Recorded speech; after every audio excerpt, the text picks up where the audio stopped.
কাম বিচাৰি কলকাতালৈ গৈছিল নগাঁৱৰ যুৱক ৰূপজ্যোতি খাকলাৰী। কিন্তু যি গ'লেই কলকাতাৰ পৰা আৰু সুশৰীৰে উভতি নাহিল ৰূপজ্যোতি।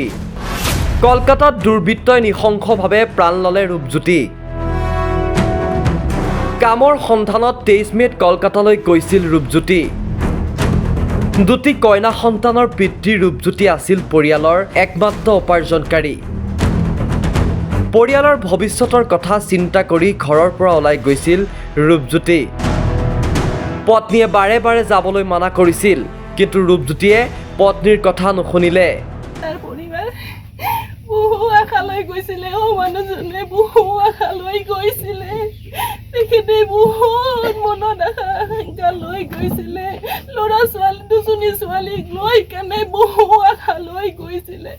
ছোৱালী দুজনী পঢ়াবলৈ কাৰণে 2-1 পইচা কামাল মই দি পঠাওঁ, মই পঢ়াবি দে, তুমি ছোৱালী দুজনীক টিউচন কৰাই, টিউচন দিবি পঢ়াবি বুলি কৈ মোক ধুনীয়াকৈ কৈ মেলি কৈছে।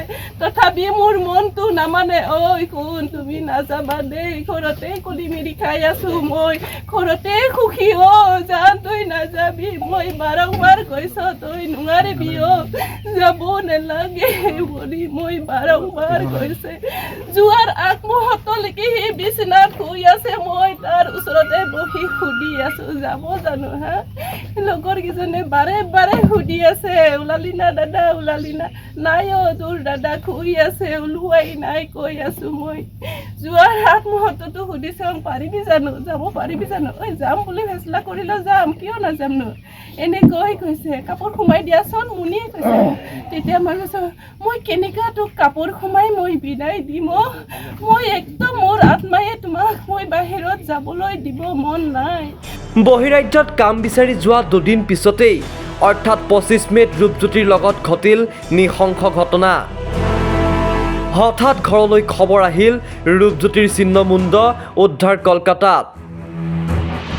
তাৰপিছতেই ৰূপজ্যোতিৰ ঘৰত এতিয়া শোকাকুল পৰিৱেশ। হুকাই কান্দিছে পত্নীয়ে। বৰ অসহায় হৈ পৰিছো, মই বৰ অসহায় হৈ পৰিছো। ৰূপজ্যোতিৰ মৃতদেহ আনিবলৈও পৰিয়ালৰ হাতত নাই পৰ্যাপ্ত ধন।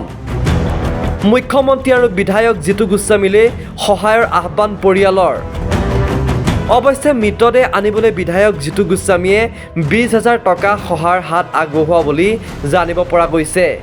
বহিৰাজ্যত কৰ্ম সংস্থাপনলৈ যোৱা এজন যুৱকৰ হত্যা হৈছে আৰু হত্যাকাণ্ডৰ নৃশংসভাৱে হত্যা কৰি পেলাই থোৱা হৈছে আৰু সেই জানিব পৰা গৈছে কলিকতাত উক্ত ঘটনা সংঘটিত হৈছে।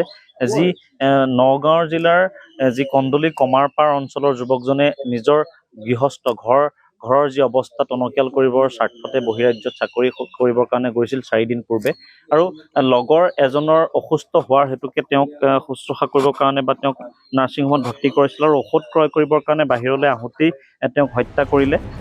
নগাঁৱৰ পৰা নিৰঞ্জন শইকীয়াৰ ৰিপৰ্ট, নেশ্যন এনি।